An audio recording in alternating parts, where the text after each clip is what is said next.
Et pour l'aménagement du territoire, eh bien, j'appelle Marie-Agnès Petit. Bonsoir, Marie-Agnès.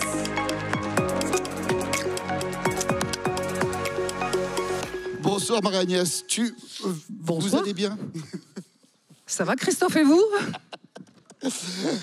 Eh bien, on y va alors. Attention, grand suspense. Tu vous donnez le prénom? Le nom?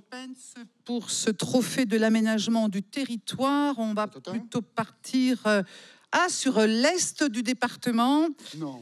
Si. Hein? Et c'est la communauté de communes de Loire-Semaine. Et j'appelle monsieur Frédéric Giraudet. Vous faites le bout là. Ah, pardon.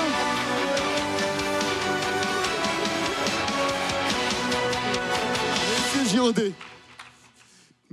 Alors, on le laisse arriver, donc on peut l'applaudir un peu plus, parce qu'il a un peu de chemin à faire. Hein. Monsieur Giraudet, alors,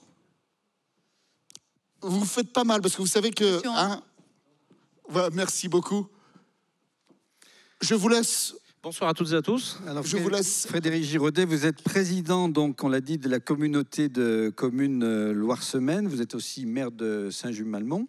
Alors, votre collectivité était la première communauté de communes de la Haute-Loire à prendre la compétence eau et assainissement.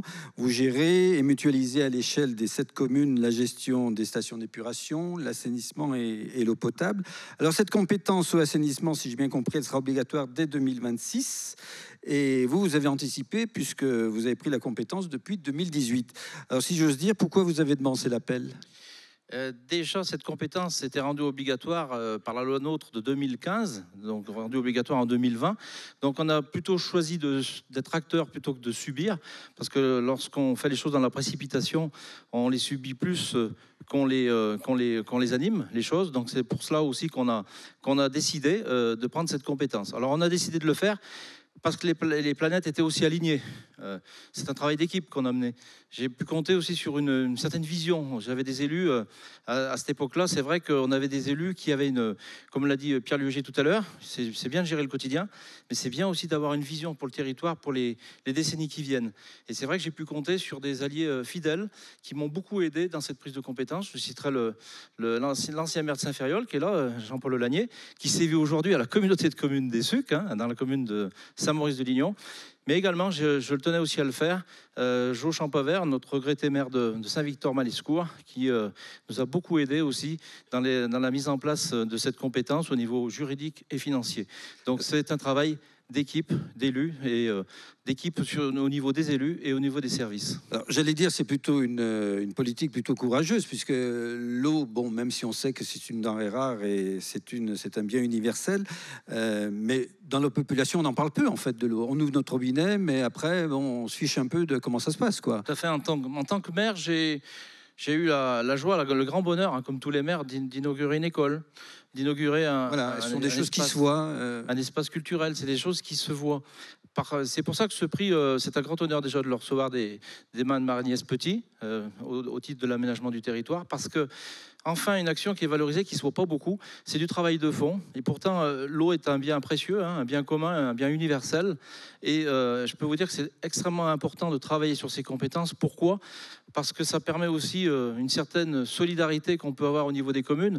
On l'a vu dans un coin de Haute-Loire, une pollution au PCB a pu générer énormément de problèmes pour cette commune. Là, la solidarité, elle pourra jouer au niveau des 7 communes. C'est important. C'est aussi important d'organiser aussi les choses au niveau d'un territoire, d'avoir une taille critique peut-être suffisante pour organiser peut-être les choses de la meilleure manière. Alors, pour gérer tout ça sur 7 communes, j'imagine qu'il y a un programme d'action sur plusieurs années. Comment ça se passe ? Alors, le fait aussi de prendre cette compétence au niveau d'une communauté de communes, ça amène aussi beaucoup d'ingénierie. Ça amène de la compétence, ça amène le fait aussi qu'on peut organiser des plans pluriannuels d'investissement en ayant réalisé des schémas directeurs d'assainissement et d'eau potable. Donc aujourd'hui, on connaît exactement l'état de tous nos réseaux sur nos 7 communes, que ce soit de l'eau potable ou l'assainissement, ce qui nous permet surtout de prévoir nos investissements. Le budget d'assainissement, par exemple, travaux annuels, est de 1 million d'euros par an. Et justement, est-ce que tous ces investissements, de gros investissements, est-ce que ça aura une incidence sur le prix de l'eau? Alors le prix de l'eau, là aussi, c'est enfin, j'allais dire, c'est pas une épreuve, mais c'est plutôt aussi une aventure assez intéressante, puisqu'on va tendre vers une convergence tarifaire. C'est-à-dire que pour un même service, sur des communes finalement qui sont très rapprochées et qui se touchent, on va amener un service équitable. Donc forcément, un prix identique pour tous. Donc cette convergence tarifaire, on va aussi l'organiser sur 10 ans, ce qui va permettre aussi de lisser les inégalités et de ne pas être trop brutal vis-à-vis aussi des usagers. Mais finalement, cette incidence au niveau des tarifs, si vous voulez, on dispose de capacités beaucoup plus importantes au niveau d'une communauté de communes pour investir qu'on pourrait l'avoir sur une commune. C'est-à-dire dans 10 ans, les 7 communes auront le même prix de l'eau. Oui, tout à fait. C'est l'objectif. Très bien. Merci, Madame la Présidente. Donc, vous parrainez ce projet. Est-ce que le département l'a soutenu ou le soutient? Alors, le département, je dirais, est un partenaire essentiel et incontournable dans ces projets d'aménagement du territoire, notamment dans le domaine de l'eau. Parce qu'il faut bien se rendre compte, et Frédéric Giraudet l'a dit à cet instant, c'est que l'eau est un véritable enjeu pour la Haute-Loire, pour l'ensemble des concitoyens, et notamment pour demain. Demain, que mettons-nous en place pour avoir la bonne quantité d'eau et la bonne qualité de l'eau? C'est d'abord un enjeu essentiel, je pense, de santé. Nous avons tous besoin d'avoir une eau potable et en quantité. Et aujourd'hui, dans ce département de la Haute-Loire, ce n'est pas encore toutes les maisons qui ont l'eau du réseau. D'accord. Donc, important dans les puits, alors. Important de voir combien les initiatives des communes, durant toutes ces dernières années, ont mis en place ces travaux pour que tant au niveau de l'eau et de l'assainissement, il puisse y avoir cet accompagnement auprès des populations. Combien aujourd'hui, les Comcom, avec la Comcom, avec Fred Giraudet, précurseur en la matière, pour continuer ces projets. Alors oui, je sais bien, on a bien entendu que dans le cadre de cette loi sur le transfert des compétences de l'eau et de l'assainissement, ça faisait un peu turbulence, ça faisait un peu débat.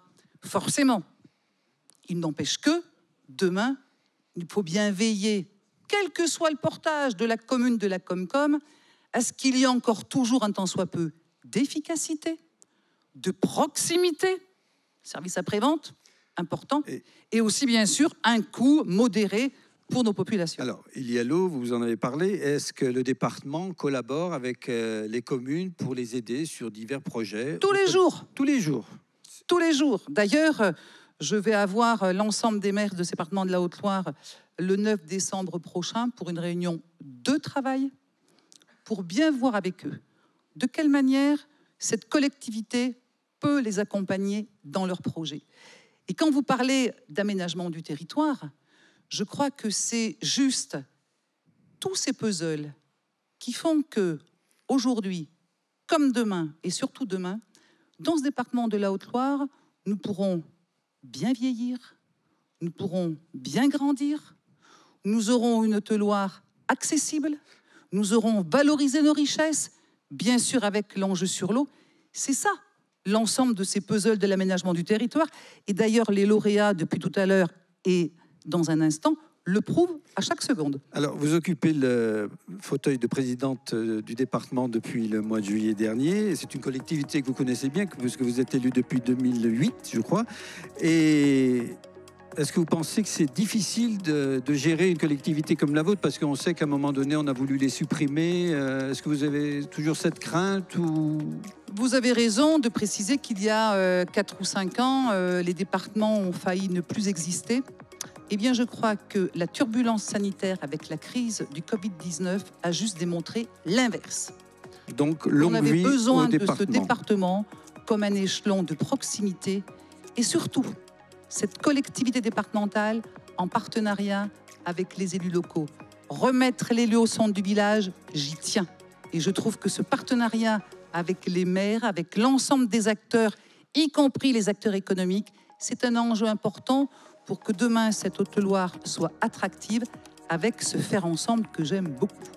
Eh bien, très bien, vous avez tout dit. Merci et Merci. félicitations. Bonne soirée. Merci beaucoup. On remet donc le prix à Frédéric Giraudet. Si je peux juste me permettre, Je vous en prie. rebondir, puisque c'est vrai que l'exercice est très interactif, donc c'est intéressant.